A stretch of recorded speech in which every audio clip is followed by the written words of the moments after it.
start the recording for the YouTubes, and then I'm going to mute everyone. And let's see, yeah, we can unmute people later if you're on the open mic. Hit us up in the chat, or if you want to be in the open mic, hit us up on the chat. All right, today's a great show. We've got Todd Cirillo, William Taylor Jr., Judy Valen, and Wolfgang Carstens, who will be here momentarily.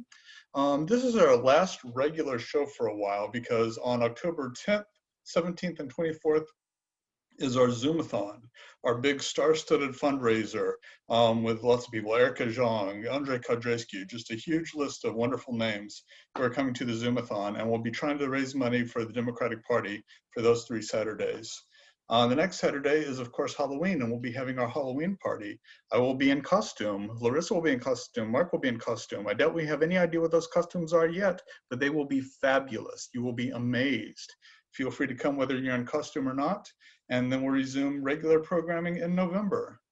All right, and right now I'd like to turn the mic over to my co-host and friend, Mark Vincennes. Let me read you his bio real quick. Mark Vincennes is an Anglo-Swiss poet, a fiction writer, translator, editor, publisher, designer, multi-genre artist, and musician. He has published 14 books of poetry, including more recently Becoming the Sound of Bees, Leaning into the Infinite, The Syndicate of Water and Light, and Here Comes the Night Dust. Vincennes' newest collection, The Little Book of Earthly Desires, and a novella set in ancient China, Three Tao's of Tao, or How to Catch a Fortuitous Elephant, are both forthcoming next year from Spoit and Duyvil. An album of music, ambience and verse, Left Hand Clapping, is also forthcoming from Tree Torn Records. He's a prolific translator and has translated from the German, Romanian, and French. He's published 10 books of translations, most recently Unexpected Development by Klaus Merz, which was a finalist for the 2016 Cliff Becker Book Prize in Translation. His poems have been published in many journals, including The Nation, Plowshares, Los Angeles Review, World Literature Today, Raritan, and Plume.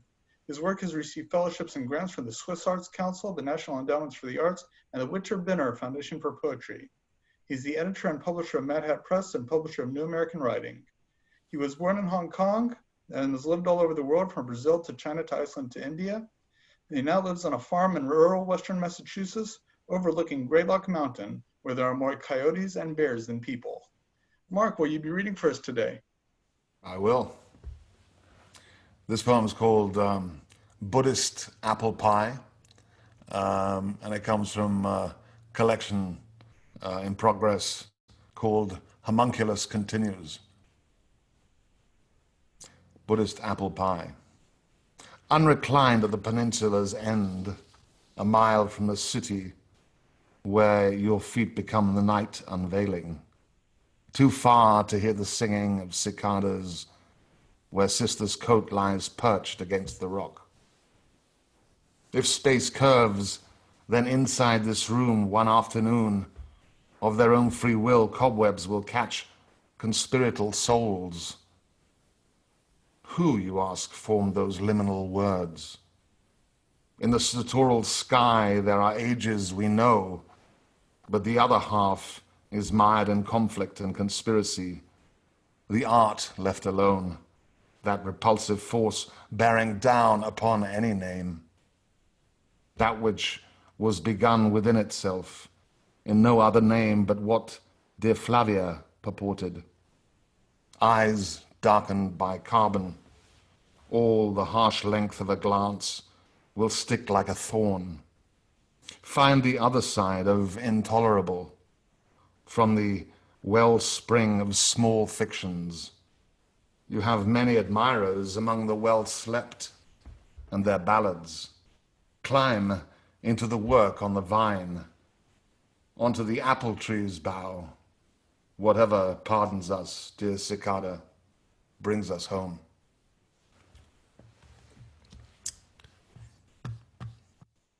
So yeah, that was from the new collection I've just been working on called Homunculus Continues.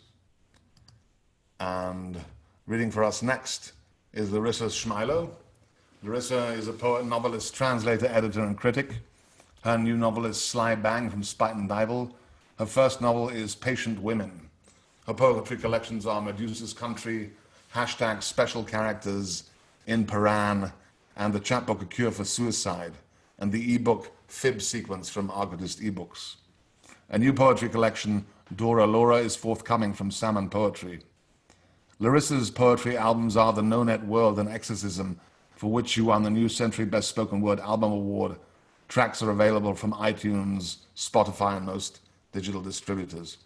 Her work has appeared in the anthologies Measure for Measure from Penguin Random House, Words for the Wedding, Contemporary Russian Poetry from Dolky, Resist Much, Obey Little, Poems for the Inaugural, Choice Words, Writers on Abortion from Haymarket, and over 30 others.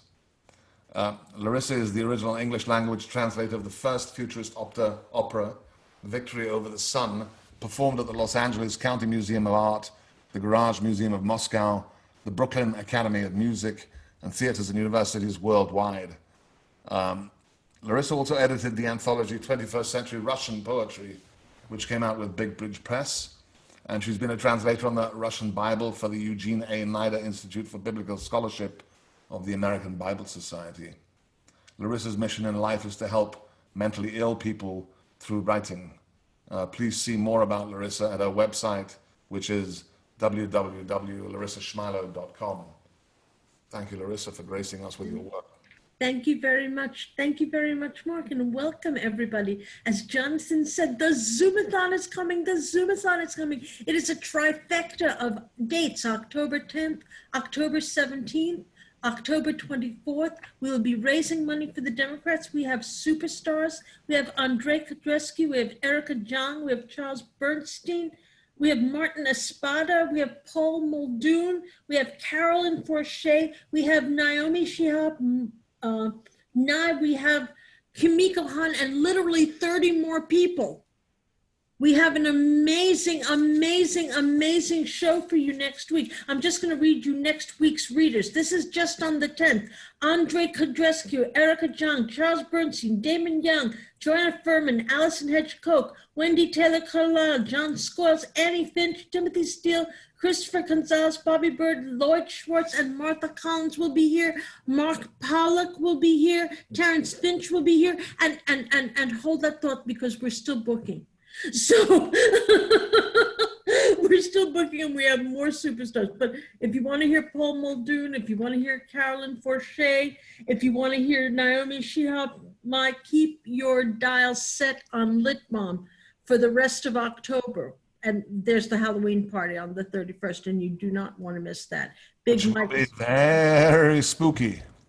Very spooky indeed. And Big Mike is one of our, who's in the house tonight, is one of our features that night, Patricia Carrion. We have a spooky, crazy show for you on Halloween. But the fundraiser is upon us, and we're going to raise money for the Democrats, and we have some fabulous people, so come. And now I'll shut up, and I'm going to read you a poem called Date. Date. Good morning, blind date. Like Milton's daughters, I will read to you. Good morning, date from hell. Why are you still here? I sent you Dante with a map. Good morning, birth date and the day that I'll marry or die. My biography will read, I was born. Good morning, date that will live in infamy or in Queens, which Fitzgerald called the land of ashes, preferring East Egg. Good morning, dried apple and fig leaf date that covered my foremothers' love, disfigured by Usher as a fall. Good morning, daylight savings time, falling back, taking time from the bottom and cycling it up top. Good morning, end of the world and rapture date, since dying is a revelation and a high. Good morning, time, curving gently beneath my outstretched palms and slipping through my hands. Thank you. And now I'm going to read the biography of the lovely and talented and most brilliant technical wizard, Jonathan Penton. And in 1998, Jonathan Penton founded unlikelystories.org, which has been running as a continuously updated web magazine ever since. Unlikely Stories spawned a daughter company, Unlikely Books, which publishes 3 to 5 poetry books per year. Maybe, Jonathan, you can tell us about upcoming readings for some of the new books that you're publishing. Jonathan has led editorial and management assistance to a number of literary and artistic ventures, such as the New Orleans Poetry Festival, Mad Hat Inc., and Big Bridge. He has organized literary performances in Alabama, Arkansas, California, Chihuahua, Colorado, Florida, Georgia, Illinois, Louisiana, Massachusetts, New Mexico, New York, North Carolina, Ohio, Texas, and Washington State and DC. His poetry books are Last Chap from Virgin Press, Blood and Salsa and Painting Rust from Unlikely Books, Prosthetic Gods, Nuisance Press, Winged City Chapbooks, Standards of Sedity, Lit Fest Press, and the free eChap backstories, which you can download from Argotist, Jeffrey Side's Argotist ebooks. You can download that one, backstories, free from Argotist ebooks. So I suggest you do that. And now, without further ado, we have Jonathan. Jonathan, take it away. Thank you, Larissa. Yeah, so we do have 2 virtual events coming up, not this week, but the next week on October the 13th and the 15th. Rodney A. Brown will be here in New Orleans, and he will be doing some virtual events. He's the newest author at Unlikely Books. His book is called Type Scenes, and it is a collection of 25 prose choreo poems, prose poems you can dance to. He's also the author of a chapbook, Water Archives, which was published digitally at Rigorous, a journal by people of color. And you'll be reading that entire thing of Water Archives on October the 13th. And you can find that, I'll post the Facebook event in the chat, but you can find that at facebook.com/rigorousmag. And on the 15th, he will be leading a teensy tiny group of masked people in a contemporary dance based on this book, Type Scenes. That'll be October the 15th, and it'll also be streamed on Facebook Live at facebook.com/unlikelybooks. And I'll put both of those links in the chat at some point. All right, but first I'll read a poem. Now, I'm not terribly prolific, so what I do most weeks is read a poem that we've published over the past week at unlikelystories.org. This poem is by Richard Jeffrey Newman, and it's called What Will Not Let Itself Be Washed Away, by Richard Jeffrey Newman. On that boys' night out in Jamshid 30 years ago, in the Sangin disco at the far end of the Samuel Shajang, the dancer your friends insisted you had to see stepped down from the stage when the applause stopped and paraded herself naked around the room, pouring drinks for the men, but not the women, seated at the tables lining the dance floor. When she reached yours, her eyes widened. Your white face was not a common sight back then, and she shimmied past the knees of the 2 men sitting to your left, who did not touch her as she passed, to curl like a kitten in your lap. She filled your soju glass precisely to the brim, without a word, opened her thighs wide enough to press your hand flat against where you'd have to pay to enter. Then she shimmied back out to join the man waiting at the door, holding out for her the robe she wore when she first strutted into the spotlight. But before she turned her back on you forever, her gaze fixed to yours, she plucked a rose from the centerpiece, tucked it neatly into your breast pocket, a blossom you kept in a windowsill soda bottle vase till only the stem remained. Tonight, your skin a solitude you cannot wash away, you want to feel again the moment of that giving, so you lift your tumbler, scotch you've been nursing since 8:30, and toast the 2 of them, dancer and handler, as he drapes the robe over her shoulder, watching to make sure no one gets too close, as she walks out ahead of him, eyes focused nowhere but forward. In 2nd grade, a girl whose name you want to say was Rachel walked with you every day halfway home from school. As if on cue, at the corner where she turned left and you turned right, she always turned her large and hazel eyes to you, waiting for you to say goodbye first. Once, in spring, a rhythm entered you, and you found words you wish you could remember. They were perfect, meant I love you, but then the girl is gone, and nothing you have written has ever brought her back. Again, that was by Richard Jeffrey Newman, and it's at www.unlikelystories.org. And all right, it's time to begin our featured readers. We're going to begin with William Taylor Jr., whom I will now unmute. Yay, I'm muted. William Taylor Jr. Hey. William Taylor Jr. lives and writes in the Tenderloin neighborhood of San Francisco. He is the author of numerous books of poetry and a volume of fiction. His work has been published widely in journals across the globe, including Rattle, the New York Quarterly, and the American Journal of Poetry. He is a 5-time Pushcart Prize nominee and was a recipient of the 2013 Kathy Acker Award. Pretty Things to Say from 6 Foot Swells Press is his latest collection of poetry. William, take it away, please. All right, thanks so much. Hello, everyone. Thanks for having me. I am just going to read today from Pretty Things to Say, my book published by 6 Foot Swells Press. They did a great job with it. I've been getting some good feedback, so I want to thank them for doing this book for me. The first poem is called Unacknowledged Legislators. The poets are drunk and they want you to know about it. The poets are sober and they want you to know about it. The poets are arguing on Facebook again. The poets love Charles Bukowski. The poets got a poem accepted and they want you to know about it.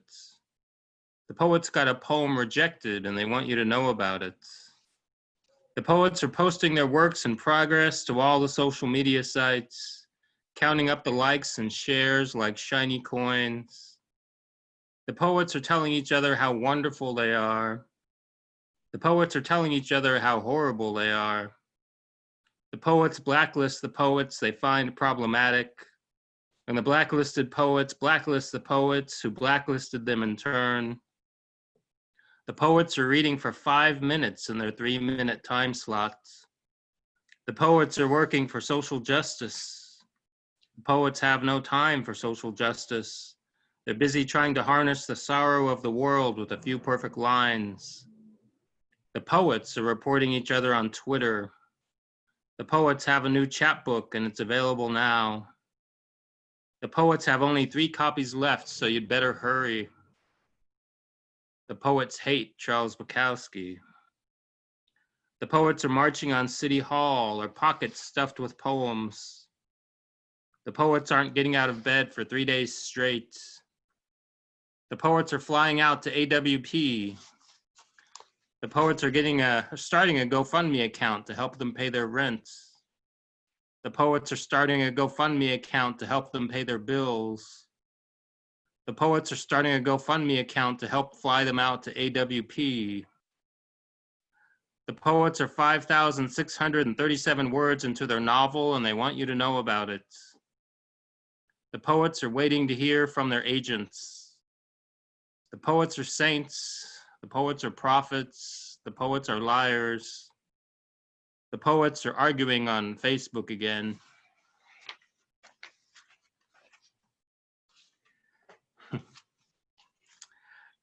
This is a poem called Pirate's Alley. It's a New Orleans poem. Back before the plague, when you could actually travel, I was in New Orleans reading with Todd and Wolfgang, and this is a poem from that.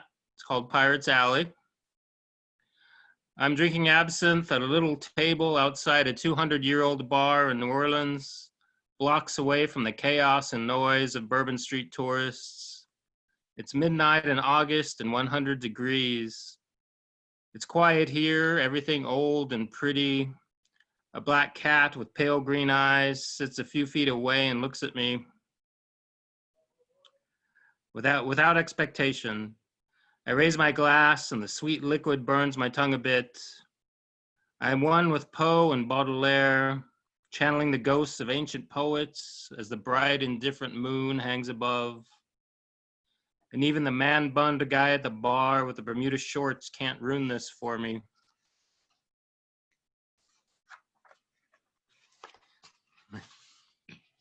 Thank you. This is called Caught Up.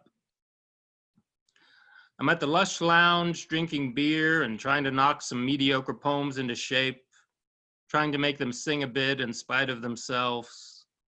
And I'm looking out onto Polk Street and all the stupid people in their ugly cars, stuck in the traffic, on their way to nowhere good, honking their horns at people who are honking their horns, at people who are honking their horns at nothing. And sometimes I wonder why we don't just stop and do something other than what we're doing while there's still time. But we're caught up in the machination of it all. You can't pause to think about it. You just have to sit there, stupid in your ugly car, honking and honking, telling yourself it's what God or somebody intended.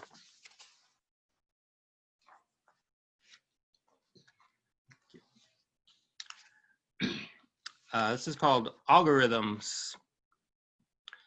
Emerson says poetry must be its own end, or it is nothing. The poets look troubled, wounded from the Twitter wars of 2018, unsure of their brand, wondering if their content might be deemed problematic. Emerson says the verse must be alive, inseparable from its contents, as a soul inspires and directs the body. The poets wonder if maybe the algorithms are working against them, worrying they put stock in obsolete platforms, blacklisted the wrong publications, chosen questionable fonts. Emerson says we measure inspiration by the music, as the poets walk without rhythm through tedious neighborhoods, swiping left like phony gods.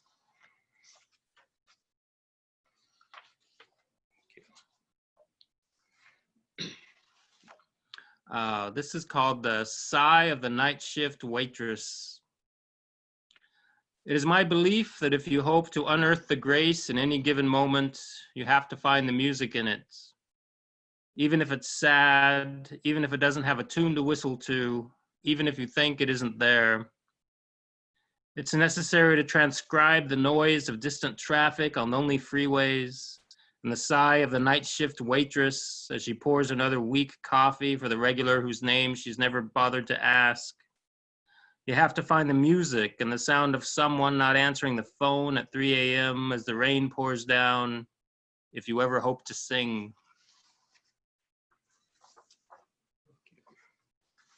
Thank you. This is called December at the Buddha Bar, which is a little dive bar in Chinatown here in San Francisco. It's on my way. I walked to North Beach to do some writing and drinking on the weekends, and Chinatown is on the way, so I'm always passing through Chinatown. I was walking to North Beach for cocktails, and I was deep in Chinatown when I decided I could use a drink first. And I stepped into the Buddha Bar, a dark little dive of a place with the red hot chili peppers on the jukebox, and a genuine Chinese bartender playing liar's dice with a group of tourists and locals. I bought an American beer and sat down at a corner table by the window where I could just look at things and not have to talk. And I listened to the bartender's stories, and the banging of the dice cups upon the bar, and the cigarette laughter of the blonde woman who was apparently winning. Outside, people were Christmas shopping, deciding on restaurants, yelling at their children. I suppose it was the bar or the beer, but I found myself enjoying the feel of it all. The colors of the buildings, the holiday lights, the gray of the sidewalks beneath the street lamps. I didn't even mind the people too much. All darker things seemed toothless and distant. We were figures in an Edward Hopper painting, everything momentarily decent or at least redeemable. I think I could have stayed there forever, sipping at my beer, basking in some eternally perfect moment in which nothing hurts, if it hadn't been for the fucking red hot chili peppers.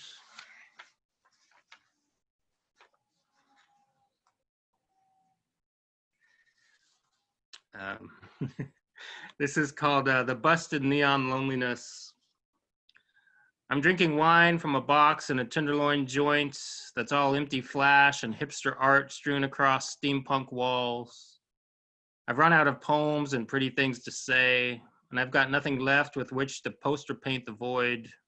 No defense against the day other than to get drunk and walk the downtown streets with the suicides and the pretty girls as ash from distant fires drift down like snow, blanketing the busted neon loneliness of massage parlors and lotto machines.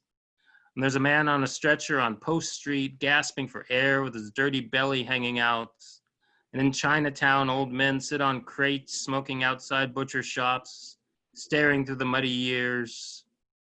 I breathe it all in like a sick perfume. The beautiful terror of it is the answer to everything. And it makes me ashamed for every time I ever asked for anything. Every time I thought to taint the hours with dreams of purpose. And I just want to dissolve into the laughter of the televisions and the corner bars and the smoke from the cigarettes held just so and the skinny fingers of the girls huddled outside the gentlemen's clubs. And just drift with the ghosts of the forgotten poets and the crazies and the long dead bartenders, embracing the terrible music of it, becoming a golden bright nothing caught in the amber of the day, like an empty god drunk on the fire of everything. Thank you. And this is going to be my last one. I'll end it with another New Orleans poem called Margaritaville. You're in New Orleans in the French Quarter, hung over on a balcony at 10 a.m., drinking champagne cocktail from a plastic cup. You've just ordered crawfish etouffee, even though you can't remember what etouffee is. In some tourist trap across the street, a local band plays Margaritaville. And for the first time in your life, you think, hey, that's a pretty good song. All the while blissfully unaware that hours from now you'll be mugged on Burgundy Street, staggering back to your room. So when the man asks you, you say, what the hell, and order another plastic cup of champagne, gazing down on all the people floating along Bourbon Street, the women with their flowery dresses, drinking neon-colored drinks with fat straws and cups the size of fish bowls. All of them laughing like death will never be a thing, and you haven't the strength to argue. Thank you so much. Thank you, William. That was wonderful. Thank you so much. All right. Next up, we have Judy Valen, who I'm going to find and unmute.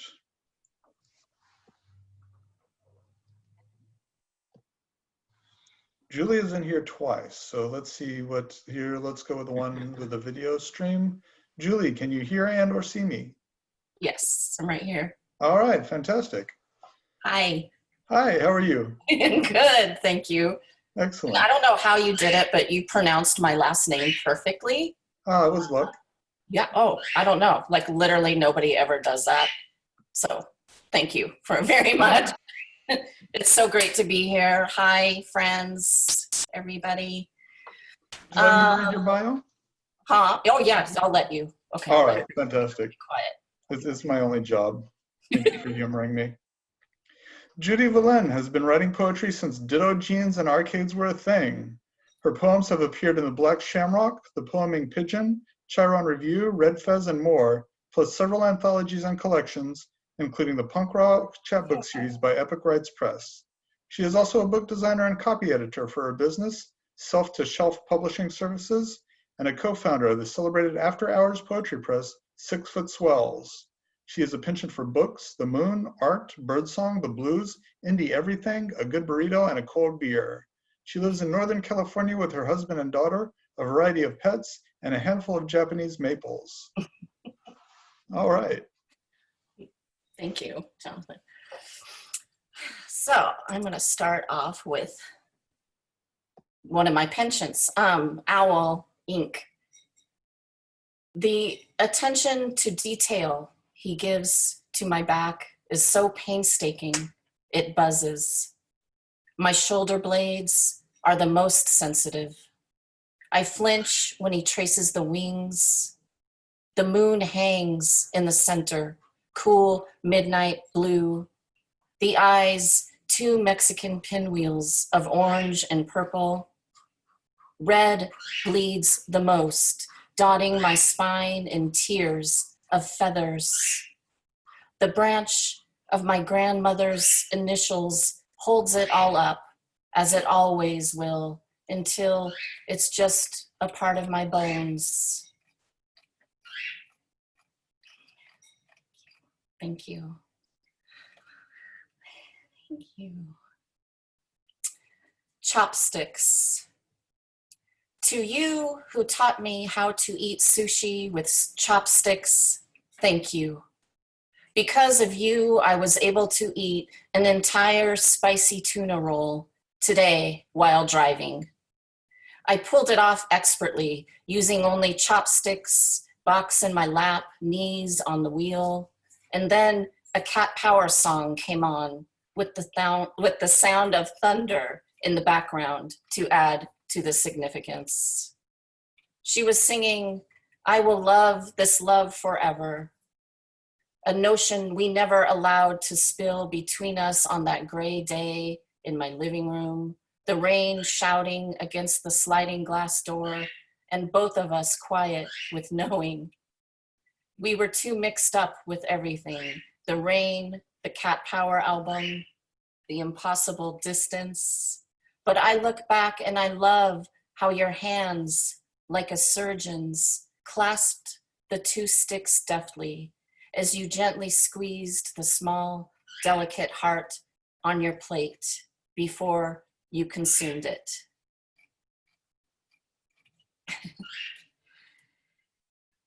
Thank you.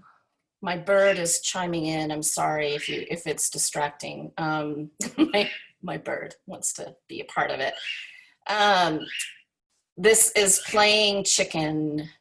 We were neck and neck, double lanes on the highway, he in his red pickup, me in my gray four-door, for 1, 2, 3, maybe 6 miles together, pushing our luck. 65, 72, 80 miles per hour. Oops, I just lost my thing. Oh God, sorry. Sorry. Turning his head, he smiled at me, then veered off on an exit in the middle of nowhere, not having the guts to take it any further. Playing chicken. Okay. This is so Todd Cirillo and I go back a long ways, and this is one of those times from a long time ago. My favorite Otis Redding song. When the song came on the radio, Thursday Morning Blues, I thought of that night driving back from the poetry reading, and you were in the back seat with your girl, and everyone but me was drunk. It was suggested we stop at the dive bar off the country highway as a joke that became a dare. When we walked in, it was like in those movies when the new stranger in town swaggers into the town bar in his denim jacket and orders a beer by just saying, "I'll have a beer." And the bartender slides a beer across the counter, and it's always the right one. And everyone in the bar immediately either hates him or falls in love with him.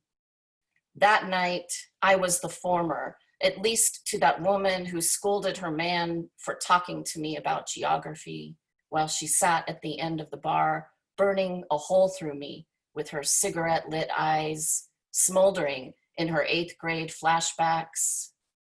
But we didn't give a shit because we were all of us against the ignorant and disenchanted, and me and your girl made up a dance routine to that 80s Eurythmics song. And we kept ordering rounds of Corona Lights, all of us in love with everything the night shone down on us. So when the song came on the radio, I thought of all of that, those small moments, how they can stack up to something big in the heart's memory, and how that night you played that song on the jukebox just for me and thought I didn't notice. Thank you. Thank you. Scars. Scars. You promised you would kiss every one of them if you could find them. I would scar them into me all over again if I believed you.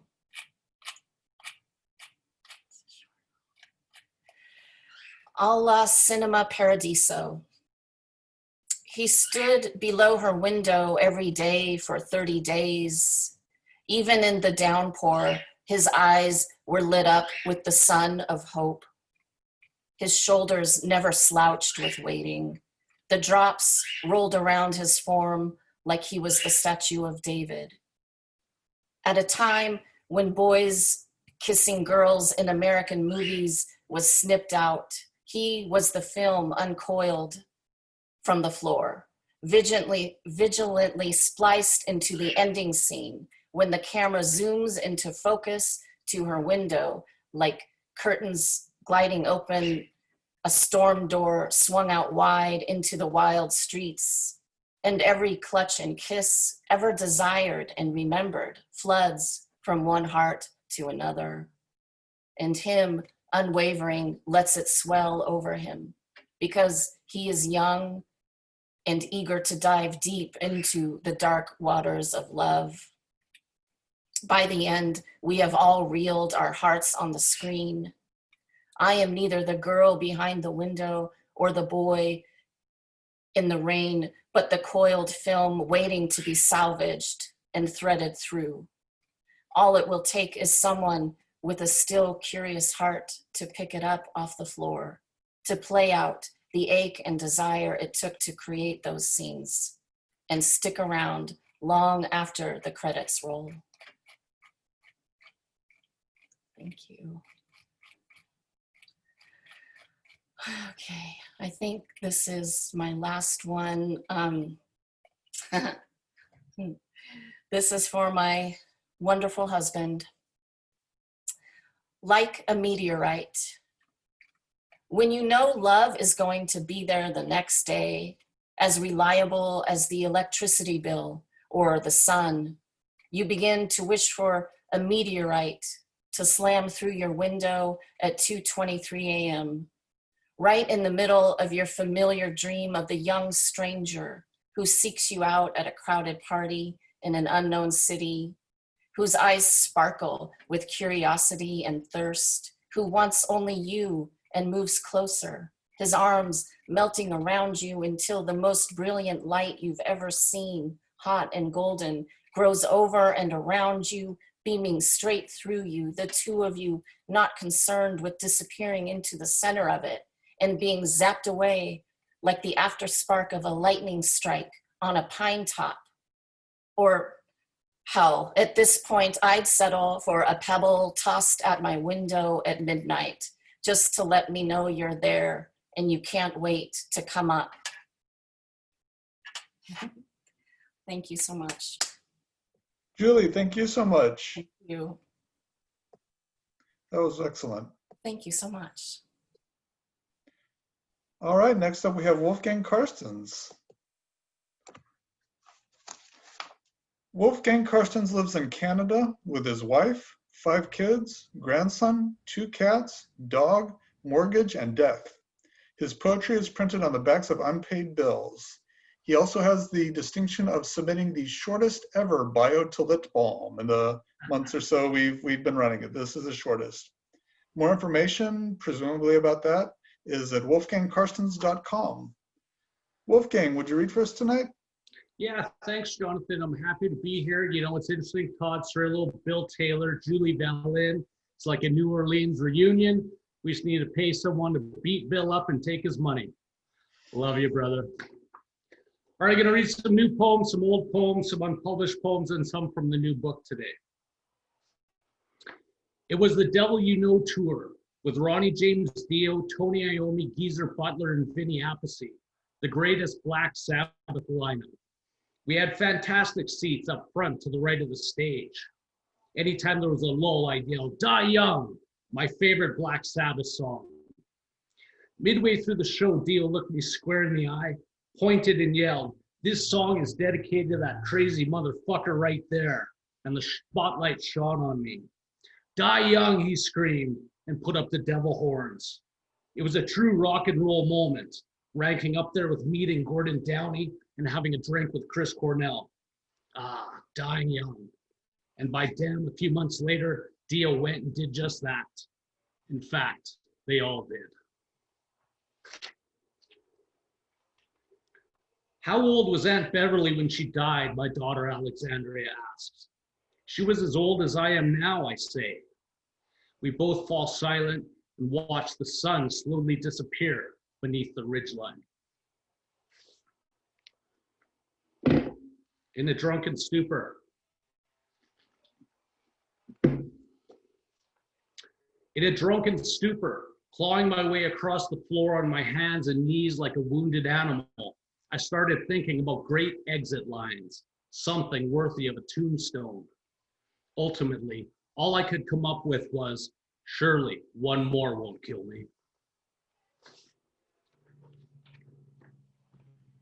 You and I are soulmates, my wife said. I found you in this world, and I will find you in the next, and the next, and the next. I will never stop looking. I will always find you.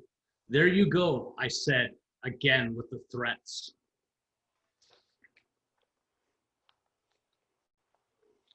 I'm starting to look my age, my wife says, as she's putting on her makeup. No, you're not, I say, kissing her on the cheek. Yes, she says, I look 40. Well, I say, I guess I need to trade you in for a younger model. Honey, I love you, she says, but there's no other woman on the face of the planet who'd put up with your shit. That's not true, I say, laughing. I'm charming. Prince of Darkness, maybe, she says, but Prince Charming, you're not. That's pretty good, I say. I'm going to put that in a poem. And that's another thing she says. Without me, who's going to write your books for you?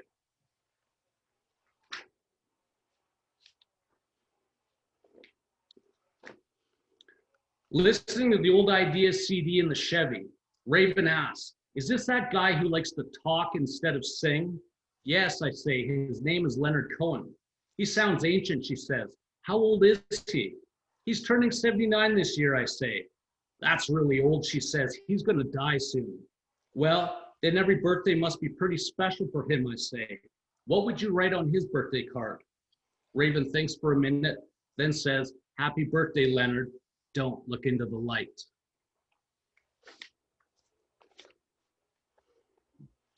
When Ray was diagnosed with stomach cancer, he went from 100 pounds overweight to weighing a mere 98 pounds. When his friends and family talk about Ray, they talk about how cancer ravaged him, about how quickly it devoured him, and how in the end it didn't seem like Ray at all.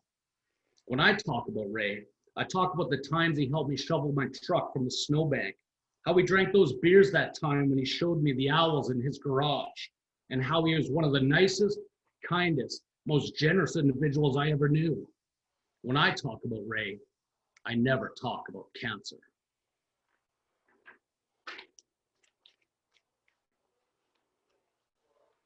We'd been on the water less than 5 minutes, and already she'd broken both our fishing rods, gotten my favorite hook caught in a tree, and dropped our picnic basket in the lake.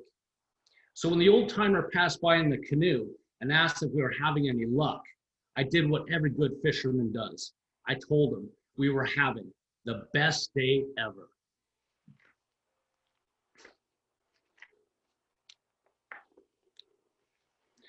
The saddest part of the poetry slam wasn't that poetry had been reduced to a competition, but rather it was the runner-up, sulking in the corner, still ranting about the injustice of it all.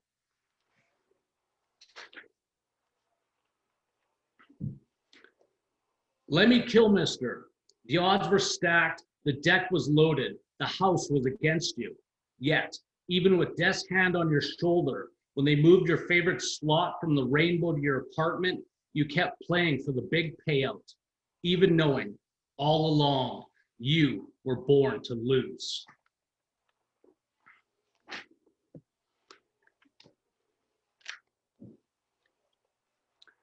I bought myself a year's subscription of adult toys. Every month they send me something new. The last 4 have been dildos. It's only May, and frankly, I don't know how much more my ass can take.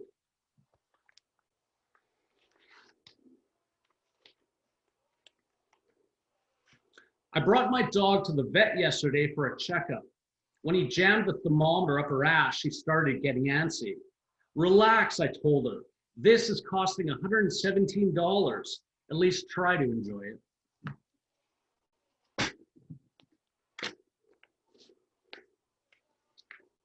It was the middle of the night when my daughter started screaming about the bugs in her bed. I entered her room and found one solitary ladybug crawling across her blanket. Don't worry, honey. It's only a ladybug, I said. Besides, having a ladybug in your bed is good luck. You're a very, very lucky girl. As I released it outside in the dirt, I thought about all the bugs waiting for us, the many bugs that will come to feast in our beds when our good luck finally runs out.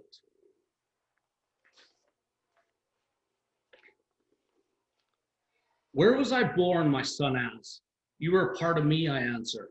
Where will I go when I die? You will again become a part of me. We've always been together. We will always be together. Will you bring me back to life when I die, my son asks.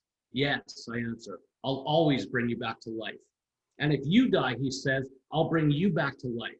Then you will be my daddy, I say. Yes, he says, happy in this thought. Wonderful, I say, thankful that the serious questions have passed. As my son runs back outside to play, this question of nothingness surfaces like an ugly, unseen monster. And I think to myself, if only it were that simple. Bigger, stronger, faster. It was his mantra. He said it often. He believed it. It was, in fact, the last thing Lou said right before he dropped dead of a heart attack in the street. Bigger, stronger, faster. Just like that.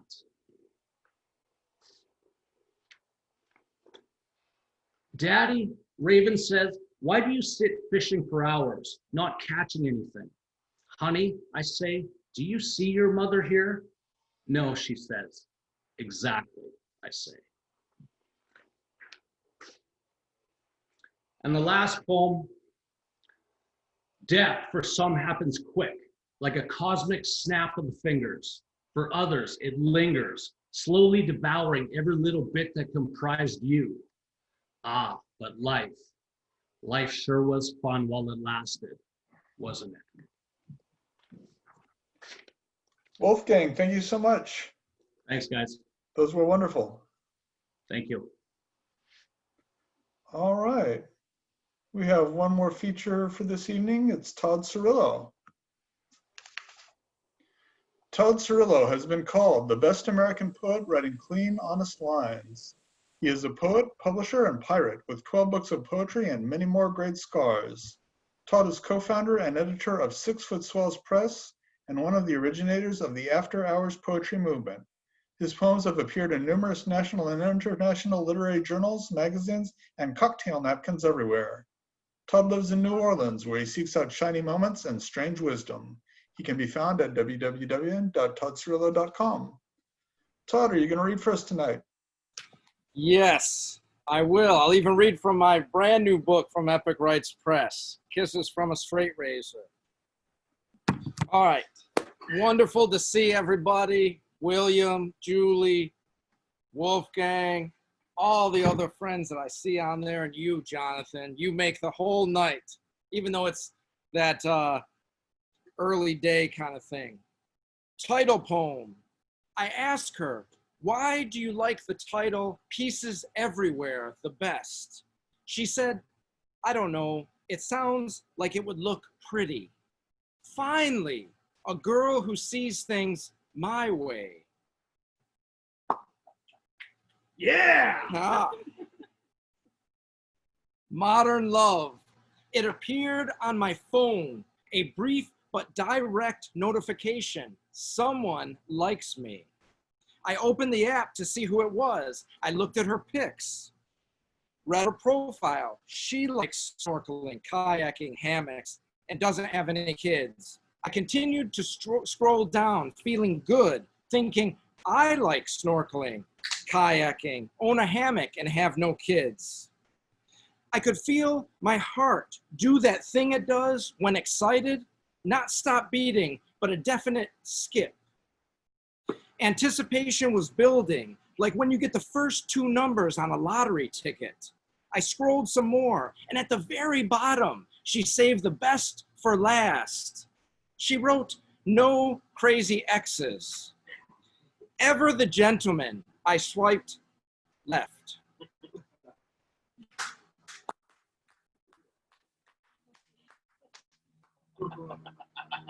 Judy Valen asked for this one. So did the pilot of the plane. A romantic gesture. I came across your name written in cement. A romantic gesture of long ago. A faded time when hope appeared as a possibility. The word has been stepped on, driven over, puked, and pissed on until the E at the end is now barely recognizable. Standing over it, seeing you slowly disappearing, piece by piece, letter by letter. It is another crack in the sidewalk for me to step over. Oh, oh, oh, oh. What little remains. Another bar where no one knows my name, yet the bartenders recognize me from previous nights when I've dipped in. It is the dead of winter, a good time of year to go unnoticed. Everyone facing the night's chill in their own way, retreating to their own warm corners, a time for keeping only the bare essentials hidden under all those layers. I clutch my glass and hold tight to what very little remains. Yep. Yeah. Protective measures. Oh, For all of you poetry folks who show up at open mics and whatnots. don't blacklist them. Protective measures. The poet shuffled up to the stage and set up a harp to begin the reading. He leaned into the mic and very softly mumbled something about God talking to him. Or maybe he said his dog, removed his shoes, lit stinky incense, then gestured first to the floor, then to the ceiling, to the left and right, and finally to us towards the back. It seemed he opened with some sort of prayer, and now he was asking us in the back of the room could hear him clearly. I nodded, gave a thumbs up, pretending I could. Get it. Little Surfer Girl. Oh. This is a true story that has just come back this past week. Oh. Little Surfer Girl, she is out there on the coast of California, falling apart. She is alone, hates being alone, but can't stand all the people. Her mind hurts more than it ever has before. It takes effort to connect coherent thoughts, and she has a lot of thoughts, but questions the validity of each one as it arrives.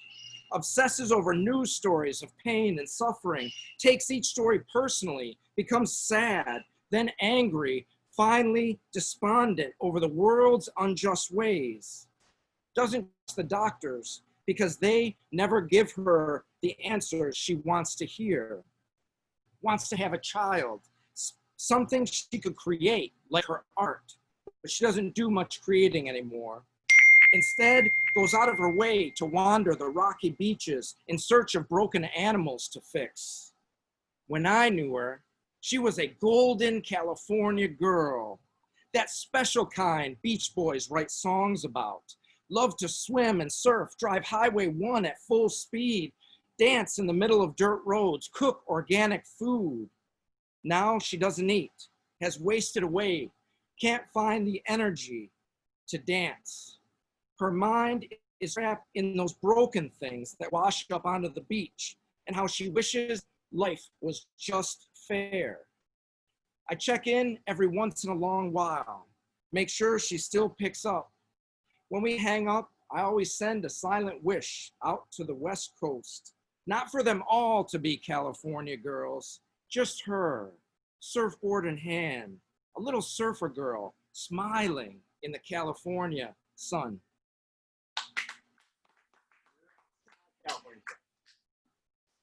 Todd the Optimist, true story. Swimming alone in my pool on this 101 in the shade September day in the deep South. A slow breeze off the Mississippi, barely moving leaves, the music of the cicadas rising and falling in the trees above me. I am completely relaxed, satisfied, thinking about all of the bad decisions I've yet to make. Yeah. One afternoon, for all you librarians or the ones who want to get to know librarians, one afternoon I watched you flow through the library as if singing a song. I thought how nice it would have been to have known the words.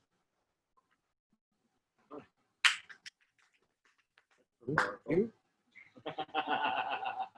Here's a new one, another new one. Oh, shit. Wishful thinking. We kissed once on the corner of Rampart Street and St. Peter in New Orleans. I wish I could say it was that magic movie moment with the perfect song, perfect setup, lighting just right, bright orange moon overhead, anticipation giving way to action. Like the final scene in 16 Candles, when the two main characters kissing on a table, birthday cake shining with lit candles in between, with nothing left to wish for. And when the credits rolled, everyone was already halfway home, satisfied and happy with what the stars brought to them. But our kiss wasn't like that. It was sloppy. We were drunk. The music sucked. There was spilled beer and strangers crowding our space. We could not really call it romantic. We could only admit that it happened once. There were no second chances. I have had 1,000 more moments in between that kiss and today. Some amazing, others incredible, fulfilling, and fun, but all have put me back here, alone, staring at the stars with one wish left. Last one. Last one. All right.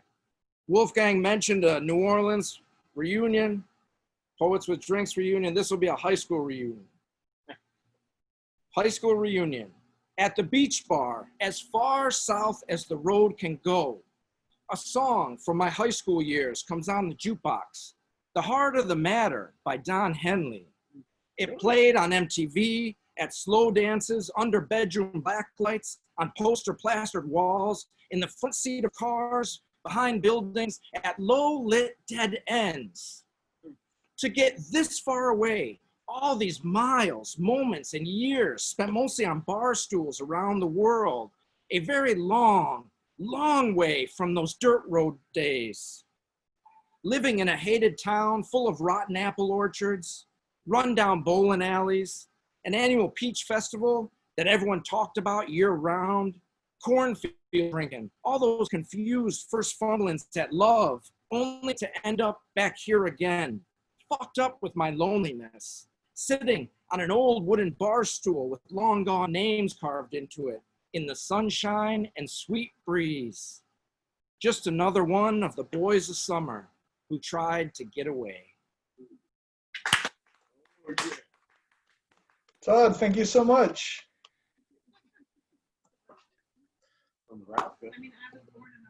All right.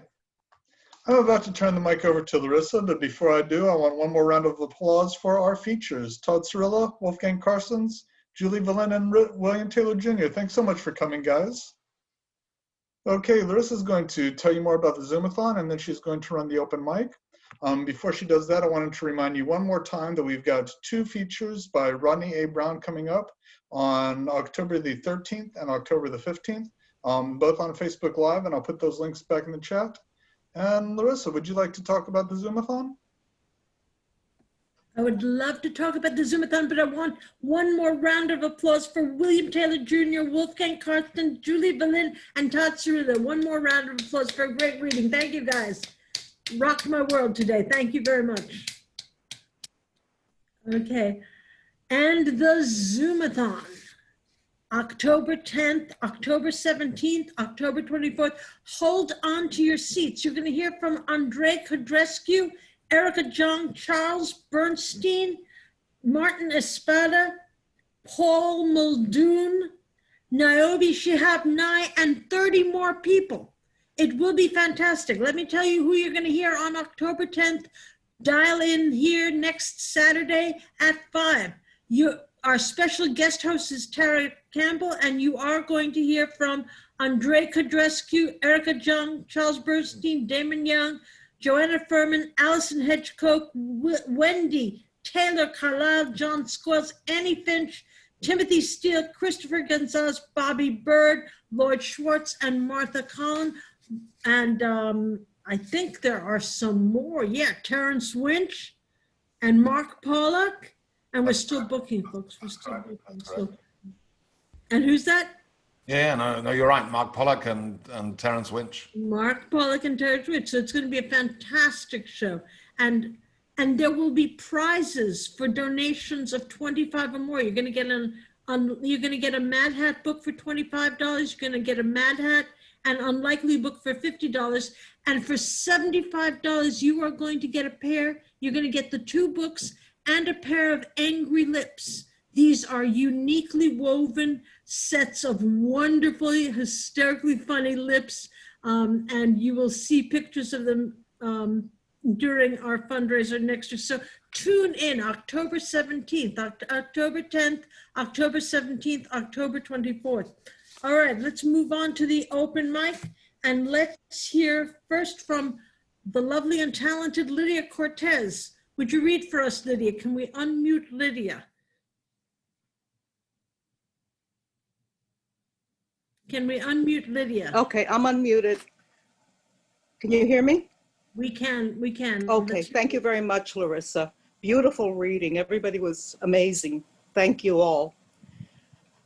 PayPal. Can I pay with PayPal? I don't know. I don't have Venmo.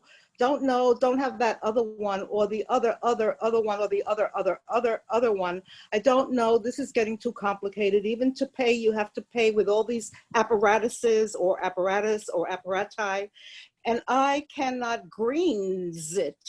I cannot greens it or Icon New York, those things or icons or here in there, or it ain't my way with simple, you pay paper and coin, you pay coin and paper, maybe even check, those of which most people are afraid. A check will bounce, my checks don't bounce, my checks used to bounce, but then I got serious about those fees for bouncing. Bouncing the ball is easy, it's fun, but bouncing a check, it's a pain in the culito. That's sometimes like a ball, if you're lucky. If you have a shape to your ass, it's like a ball, but mine is flat. I wish it were more like a cool little app of the ball, that nice little bowl, round and nice, and doesn't cost anything unless you're a Kardashian and you pay up the ass to get your ass amplified, get your lips amplified, get your cheekbones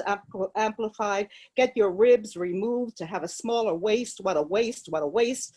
But a waist is a good thing not to have. Like drugs may feel good, but better not to have, or at least not to hold or withhold, or just like in headlines in which a president, not ours, what the hell, ours, he's our president, the president said to ingest Clorox and or Lysol. Just take a quick shot, or if not, but that's right, an injection, that's what I meant by a shot, or a shot like a shot glass, you put in Lysol or Clorox or a combo of the two, and that's a cocktail. If it doesn't get rid of the Corona-19, it may get rid of you, or if there's a 20 or a 21 or a 17 or a 16 Corona, maybe it'll get rid of them. Who knows? Our president is not a doctor. He's the first to want to say it and not the last. So many say, hey, he's not a doctor. Don't listen to him. But what can you do? Some still listen to him. Some are just about to have their noontime meal with a side of a shot of Lysol or a combo of Clorox, Lysol, yummy, yummy, yummy. And the tummy gets burns. The tummy gets rented like a hole in the belly. And that's no joke. That's no poem. That's no belly poem. Forget what Picasso because friends said belly up, belly down, belly burn, belly birds,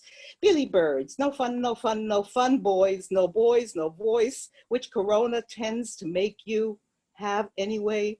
It makes you have no voice. It makes you have no air to have a voice. It makes you have no voice. And that's probably why you get Corona in the first place, because if you are one of the boys, list good or not like you, even more. But oh well, what did I start out saying this morning? I think I've forgotten, so it'll be for another day, another day, another day, another day, musings and wondering, how can I pay? Will I pay? Will you pay? Who will pay? Who will pay? Not our leader.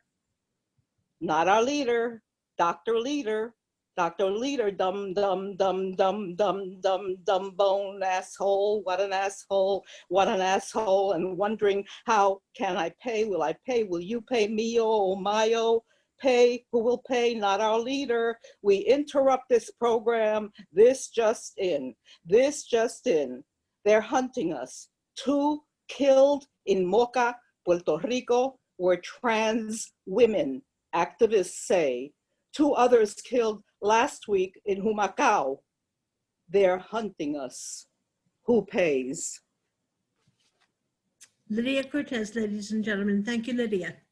Thank All you. right. Next up, can we hear from Cindy Hockman? Can we unmute Cindy, please? Cindy, will you read for us? Please unmute. I will. I'm going to read a poem. It's the last poem in my book, Habeas Corpus. And it's called Full Body Scan. And I wrote it years ago, but I think it's kind of relevant to now, especially since you mentioned Andrei Codrescu, and there's a little nod to his magazine in here. Full Body Scan. None of my wounds are superficial.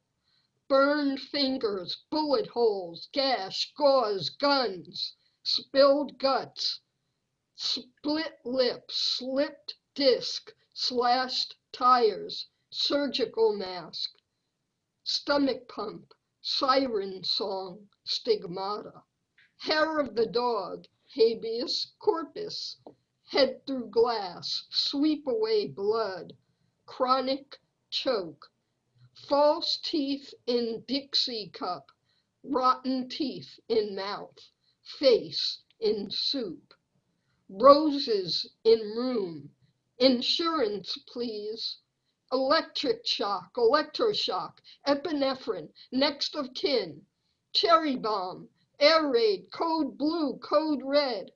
None of my wounds are superficial. Am I dying for my art? Tell me, which is the nurse's button? Which is the nuclear button? Which is the panic button? I think I shall make an exquisite corpse. Thank you. Thank you very much, Cindy. And thanks for the shout out to Andrei Codrescu, who will be featuring here next week. Thank you very much. All right. I am very pleased to introduce one of our co-hosts for the Zoomathon on the 17th. Indran Amrithanayagam is going to be co-hosting with us on October 17th. Can we unmute Indran and hear from him now? Indran, please take it away. Thank you. Can you hear me all right? I'd love to read a poem to whet to the appetite for this for these 3 Zoomathons for Biden Harris. This one's called The Right Path. Let us roll, America. Let us not look back. Let us seize the fellow by the absent coattails. Let us reveal the traipsing emperor nude. And let us remember and defend the rights of our virus dead. But let us do so with respect, with love. Why? Because Jesus says so. Why? Because we are not jackals and hyenas. Why? Because we have to get back on the road to the promised land. That's my little religious political poem for the next weeks. Thank you very much, Indran. So come and hear more of Indran on October 17th when he is co-hosting the October 17th Zoom with Martin Espada and many other brilliant names that night, October 17th. But started off October 10th, next week. The Zoomathon starts October 10th, next week. It's a 3-week extravaganza. Tune in next week. And next, can we hear from Bob Heeman? Can we unmute Bob, please? Okay, let's put it on there. If they had learned the lesson of the stick or the ocean, or if they had assembled themselves from the sky that was left over, or if the name they were given was your name, but they had no idea how to use it, or if the buildings you remembered were only the shadows that they cast when they emerged from their last bodies, or if they arrived only after you were no longer able to remember, or if you were all that remained after the sky had crushed them all beneath its own unbelievable weight. Thank you. Thank you very much. Bob Heeman, ladies and gentlemen, thank you very much. Thank you very much. Last but certainly not least, one of our features on our Halloween party on October 31st. We're gonna next unmic, let's unmute Big Mike and bring Big Mike up to the mic. Big Mike, take it away. Knighthood. You ain't got a nickname till Dragline here give you one. You had nothing, just like when you was coming at me that time. Sometimes nothing can be a real cool hand. Cool Hand Luke, that's your nickname, Cool Hand Luke. It's just me and the bums in Union Square Park these days with the great COVID-19 virus pandemic lockdown. The civilians are all too paranoid to come there, afraid of novel coronavirus contagion. The scene has become hostile, left to their own devices. The derelicts have become surly, ill-tempered, even violent. The bum fights have proliferated to a twice daily event at least. 2 adversarial camps have emerged, young black homeless youths, nomads drifting in and out of the park on the winds of necessity.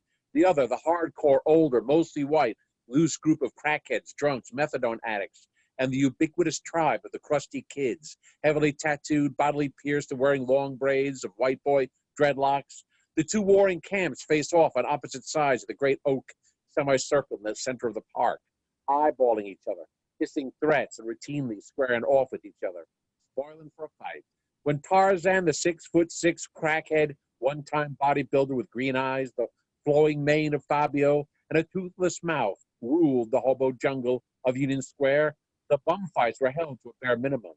As the king of the homeless encampment, he arbitrated all domestic disputes. His word was law, the final court of appeal, but he is gone now, fled to greener pastures on the West Coast, perhaps the shores of Huntington Beach, California. And so, long simmering resentments have begun to boil over. I hobble inside the park at 15th Street, propel myself past the great oak tree semicircle, with the 2 tribes facing each other off, watching their furious ferret eyes give me the once over from either side. Suddenly, I hear a feminine voice hailing me. Hey there, mask man.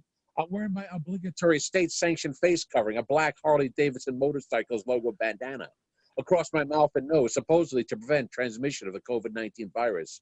I realize she is calling out to me. It's Mama, Hispanic transsexual queen of Union Square Park. I have a new nickname, Mask Man, bestowed upon me by the vagabond matriarch, the ruler of Union Square, like Dragline played by George Kennedy bestowed upon Paul Newman, Cool Hand Luke. Gabba, gabba, gabba, now you're one of us. Gabba, gabba, gabba, now you're one of us. Cuckoo, the pinhead, initiates the beautiful trapeze artist into the tribe of circus freaks before she marries the midget in Todd Browning's 1934 film Freaks. Gabba, gabba, gabba, gabba, gabba, gabba, hey! The chant echoed in the Ramones song Cretin Hop that becomes their theme. Gabba, gabba, gabba. Big Mike has become one of them, the freak show of Union Square Park. I'm officially accepted because now I have a name. Masked Man. The end. Thank you, Big Mike. All right, ladies and gentlemen, that is our show. Tune in next Saturday for the Zoomathon. A fantastic show, the beginning of 35 readers. It'll be fantastic. There will be a wonderful, wonderful, wonderful opportunity for you to donate and fight for the Democrats. do something for the Democrats and stand up for kindness, justice, and equity. Stand up for the environment, stand up for climate change, stand up for the Supreme Court, stand up for, just stand up and come. October 10th. Mark, Jonathan, any last words, Mark? Lots of love to everybody. Hope to see you next week, the week after, and the week after. We really need as much support as we can get to raise funds for the Democratic Party. Let's make sure that, you know, the world looks a little bit brighter on the other side, please. Yeah, and help us get the word out. We have a Facebook event, share it, please. We have a poster, share it, please. Let people know about it. Invite friends. What's that? Invite friends to the event. And invite your friends and get a lot of people. Getting the word out is critical, and you can help us. So you share our Facebook event, share our posters, share our information, and invite people. And come next Saturday, and there will be prizes. There will be a lot of fun. And that is our show. Make Black Lives Matter. Make Black Lives Matter. Be safe, and thank you. Indran, did you want to say something? Indran, go ahead. Just one quick thing. And feel free to invite friends from all over the place. I mean, you know, there are a lot of people concerned about these elections all over the world. And I know that they can't vote outside of the States, non-Americans, but they can support in their own ways. And they have their own networks and Americans abroad and so on. So feel free to send that invitation widely to your lists when you see it. Thank you for that message. Tune in next Saturday, October 10th for the Zoomathon. Spread the word. Thank you very much. That's our show. Stay safe and love and democracy from all of us. Take care. Good night. Good night. Good night, everybody. Good night. Good night.